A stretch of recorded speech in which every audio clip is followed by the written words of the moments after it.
Hello everyone, Semi-Retired Bob here. I talk about the carnivore diet, all things related to the carnivore diet, and miscellaneous odds and ends. Today we're going to talk about cholesterol. Why, you say? Well, because we still have people out there that just don't quite understand. First, let me say welcome to all the new people. If you've never been here before, I'm glad you found us. You may be asking yourself what in the world's going on here. Well, basically you're watching me walk. That's it. I couldn't do this a little over 14 months ago, but now I'm out here walking. I'm doing all sorts of stuff. But this month primarily I'm walking. I just got done doing the yard work. That's why I ran the mower. That's why I'm already a little bit sweaty as I'm getting this walk started. It's extremely high humidity in Omaha, Nebraska. After that great Saturday, it's now gone the other way. It's hot and sticky. It's really nasty. I'm not going to walk very far. There's somebody trying to get their boat in their driveway, so turn around, go back this way, go down that way a little bit. I didn't quite have enough power to get my entire yard done because of all the rain and stuff. It had been several weeks since I did the back, so I had to mow the back bank down and the backyard, and there was a lot of pretty tall weeds back there, so it was a little bit on the hard side, and it took a lot of power. But I did manage to run the mower. I had enough juice left to run all the way around the edge of the front yard, a couple 3 passes plus the strips out here next to the street, and I can show you that when I get back up here just a little bit. So I've got probably just another 10 or 15 minutes of work to do to get the yard completely done, but the battery's inside on the charger right now. But I'm going to flip this around. You can see I've done the area around the fire hydrant, and my neighbor has not cut in a while. But that's okay. I'm okay with that. As long as my yard's not the worst one in the neighborhood, I feel like I'm a success at yard work. But those of you returning to the channel, welcome back. I'm glad you're here as well. It means an awful lot to me that you spend a few minutes of your day watching my videos. But let's talk about cholesterol just a little bit, because I got a comment that said, basically, good luck to everybody on your carnivore journey. I'm out. I went to the doctor, and my cholesterol is crazy high. Now, first of all, I don't know what crazy high is. If you don't give me an actual number, I've got nothing to base an opinion on. But what I can tell you is that 30 years ago, if you'd gone to your doctor and you'd had a cholesterol of about 300, he would have said, fantastic, you're doing great, see you in a year. But then statins came along, and they now all of a sudden have a way to reduce your LDL, which is not actually cholesterol. LDL is not cholesterol. LDL is a lipoprotein. Think of it as a boat that carries the cholesterol around. There is only one molecule in our body called cholesterol, and it is cholesterol.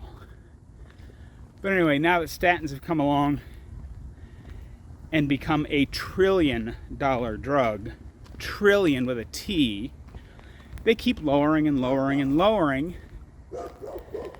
the target numbers for cholesterol, because they want to put more and more people on statins. Well, I just linked today in my community tab a video by Dr. Robert Sivas. You should probably go watch that, because it has some eye-opening things about... Oh, hush up, dog. This dog is just insane.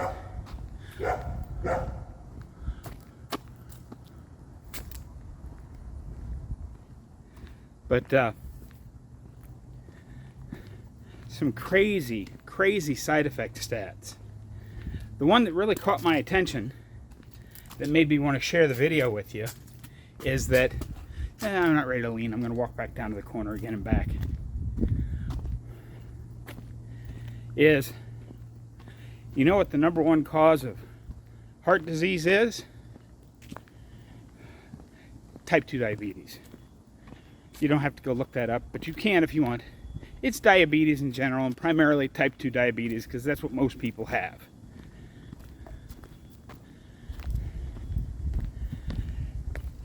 In the research that he was looking at, statins, which are the most prescribed drug because they so-called lower the risk of having heart issues. In about 30% of the people in this study,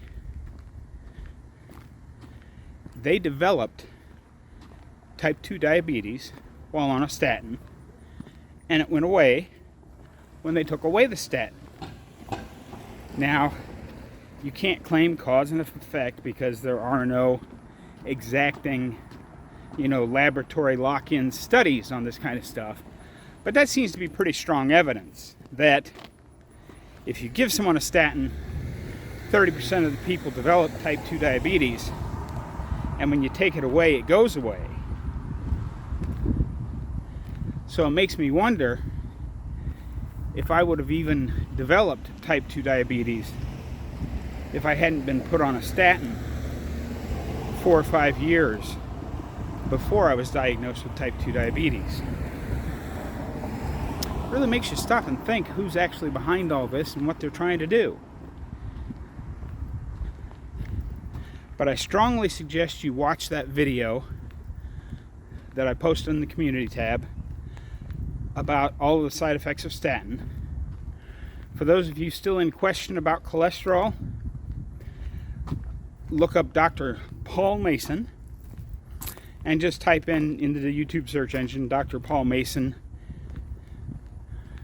cholesterol. You'll get an eyeful and an earful. He has 3 or 4 or 5 really good videos on this. But I'm not asking you to take my word for all of this. Let's flash back here to a recent video, an interview I did with Dr. Ken Berry. Let's hear his thoughts on the lipid panel and cholesterol. What does a lipid panel check for, and why do doctors freak out so much about some of this stuff? So the standard lipid panel checks for total cholesterol, LDL cholesterol, HDL cholesterol, and triglycerides. And some of the tests will add a few extra things, but those are the main 4 in a standard lipid panel. And there was a time a couple of decades ago when a total cholesterol, as long as it was under 300, was considered perfectly normal. And then we lowered that down to less than 250. And then we lowered that even more. And then we started worrying about LDL cholesterol. And indeed, you're seeing the trend shift away. Most doctors now are smart enough. They've been dinged by people who've listened to my videos. They've been yelled at enough about talking about total cholesterol to know that if you worry about someone's total cholesterol, you're 20 years behind on your literature reading. You need to catch up. And if you're talking about LDL cholesterol, then you're probably 10 years behind on your reading. You need to get with it and catch up, doctor. And now we're seeing doctors start to talk about ApoB and talk about Lp(a) and all these other lipid type markers. When in reality, what doctors should be focusing on is your metabolic health. And so more and more research is coming out almost daily showing that if you're metabolically healthy, you have a normal A1C, normal fasting insulin, normal triglycerides, normal HDL cholesterol, that it doesn't matter what your total cholesterol is. It doesn't matter how high it is. It doesn't matter what your LDL cholesterol is. And it still remains to be seen if ApoB and Lp(a) and these other pseudo markers that are still somewhat experimental in nature, we still don't know if they're going to turn out to be a useful, adequate marker for increased risk of heart disease or not. But we know definitively that total cholesterol is any doctor who talks about that being high is currently ignorant. And it's most likely to turn out that any doctor worrying about your LDL cholesterol is also ignorant as well. and hopefully more and more doctors are going to focus more on checking metabolic health markers and stop worrying about these markers, total cholesterol, LDL, ApoB, that really only became popular after studies were published that were funded by the big pharmaceutical houses that sell statins or that sell PCSK9 inhibitors like Repatha and Praluent, or the statins like Zocor, Lipitor, Crestor. These are the guys that made these tests popular. Before that, no doctors even really cared about total cholesterol whatsoever. But now they think that it's fashionable to care about those, even though they don't really tell us anything about someone's chances of having a long health span or a long lifespan. And there you have it, folks. That's what Dr. Ken Berry had to say about it. Interesting stuff, huh? So I wouldn't be too awful worried about your cholesterol. As long as your HDL and your triglycerides are within normal range, and you're not dumping pounds and pounds of sugar down your throat every day to assist in glycative damage, sounds to me like you're in pretty good shape. But that's what I've got for you today, folks. Don't forget, get out there, be 1% better. Today, tomorrow, every day. Have a great day, folks. I will see you in the next one.